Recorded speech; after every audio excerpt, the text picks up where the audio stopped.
July 30. His power in our weakness.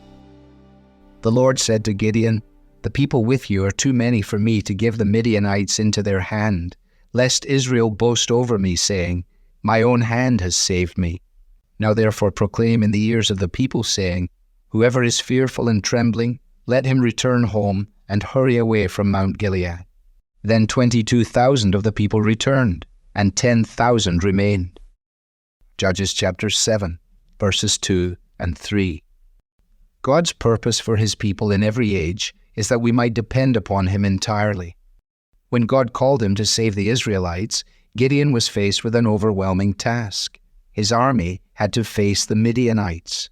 Their army was said to be as overwhelming as locusts, and their camels were without number, as the sand that is on the seashore in abundance.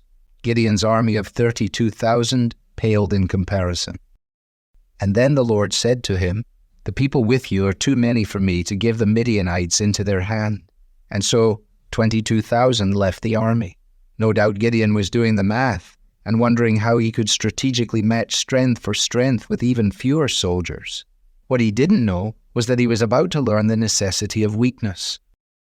God is always at work in our circumstances to bring us to a greater dependence on him and a deeper praise for his rescue. In Gideon's life, as in our own lives today, God left no doubt that he alone is God. His glory won't be shared with or stolen by anyone else. Simply put, God is wholly adequate. We are not. Both then and now, he helps us see the necessity of humbly acknowledging our weakness in order to magnify his greatness. The truth is, our pride is at its ugliest when it emerges as spiritual pride, when we begin to boast in our experiences with God or our successes for God. That was the tendency of the super apostles to whom Paul referred in 2 Corinthians chapter 12, verse 11. They seemed so powerful, full of stories to tell about how they were filled with the power of the Spirit.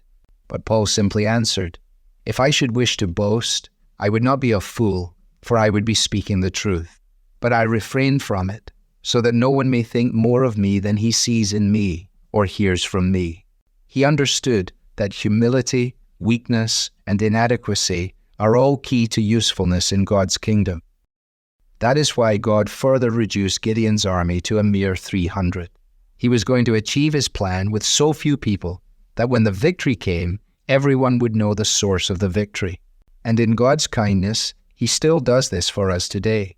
He reminds us that those who are most useful to his plan and purpose are those who, in the world's eyes, are not up to the task, because then it is clear that it is his work and not theirs.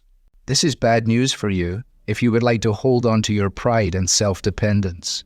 It is bad news for you if you would like to receive praise. It is, however, amazing news for you if you know you are inadequate for the tasks that God sets before you. What among the things you're facing do you feel wholly ill-equipped to handle? Depend on him and walk forward in obedience, and you will discover that his power is displayed in your weakness, and you will praise him all the more. Devotional material is taken from the Truth for Life Daily Devotional, copyright Alistair Begg. It's published by the Good Book Company. This reading was digitally created by Truth for Life and is used with permission. For more clear, relevant Bible teaching, visit truthforlife.org.